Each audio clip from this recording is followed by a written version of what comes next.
so much to talk about 2010 NBA Draft. My pleasure to have one of the top analysts in the business, ESPN NBA analyst Jon Barry, on the show.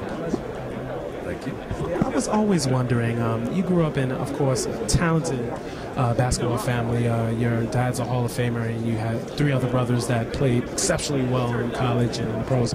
So talk about growing up, like how was that dynamic, you know, to be able to, did you feel like there was pressure, did you put pressure on yourself to live up to your dad's name, or did you feel it was a very relaxed atmosphere to do what you could do?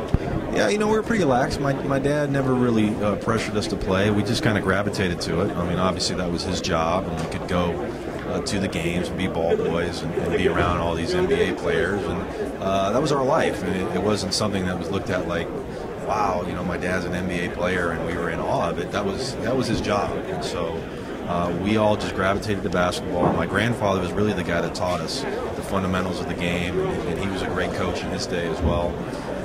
And whatever it was we were doing, we were competitive. Obviously, you got 4 boys going at it, whether it be checkers or wiffle ball or basketball. It was basically to the death. I mean, we played hard until somebody couldn't continue. And it was maybe not healthy then, but now it's made us competitive and really helped us in our lives.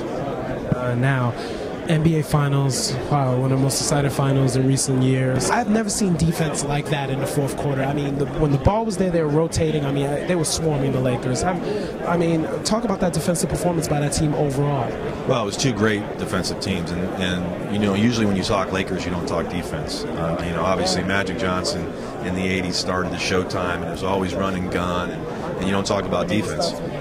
They made stops when they had to, but you know, more times than not, they outscored you. And you know, that's the transition that this LA team has made over the past couple of years, is that they can win games that are 83-79. You know, normally if they score 83, they're getting beat. But they're capable of beating teams like that now with the great length of Bynum and Gasol. You add a Ron Artest, who did a terrific job on Paul Pierce. Kobe Bryant, we know what kind of defender he is. Derek Fisher, another good defender. So for an 83-79 game, Game 7 was as good a game as you're ever going to see, because there was a lot of bad offense, great defense, but exciting, the intensity. Boston really had a great opportunity to get that thing done, and it was terrific for everybody. 7-game series with 2 of the most storied franchises in the NBA. Things are good right now for the NBA. Let's just get this collective bargaining agreement done next year, and things are good. The NBA does not need another work stoppage. They're a long ways away, but David Stern, a brilliant man, a smart man, and hopefully they can get it done.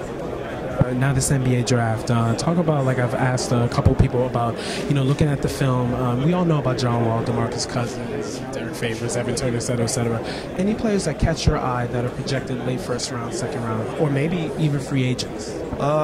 You know, I like a kid named Quincy Pondexter from Washington, and I really like James Anderson out of Oklahoma State.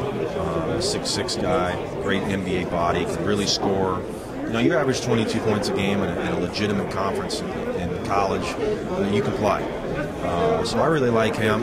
You know, there's always going to be somebody, and I think it's kind of a top-heavy draft where the first 4 or 5 guys might be big impact guys, and then everybody after that, you might get the same player you get at 8 at 21.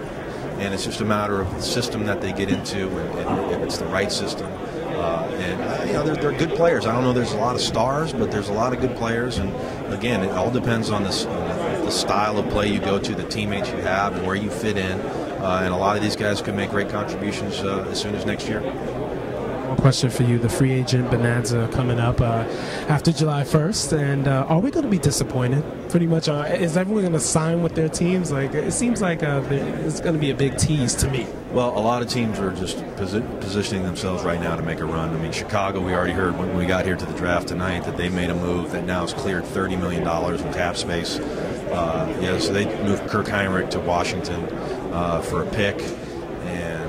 If that's true, they have $30 million, which certainly makes them a lot more attractive to LeBron, because if LeBron goes now, he knows that he can bring somebody with him, maybe a Bosch, maybe a Boozer, maybe a Stoudemire, who knows.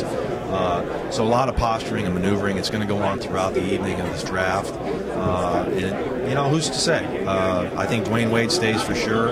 As for anybody else, I really have no idea. LeBron James could very well stay in Cleveland, and if he does, then there's going to be a whole lot of disappointed people. But it'll be interesting how it plays out July 1st. It's an exciting time, something that we really never seen, a guy of LeBron James' magnitude being a free agent, and it's going to be interesting to see what he does. Jon, it was a pleasure to have you on So Much to Talk About. Enjoy your work, and thank you for your time. Appreciate it. My pleasure.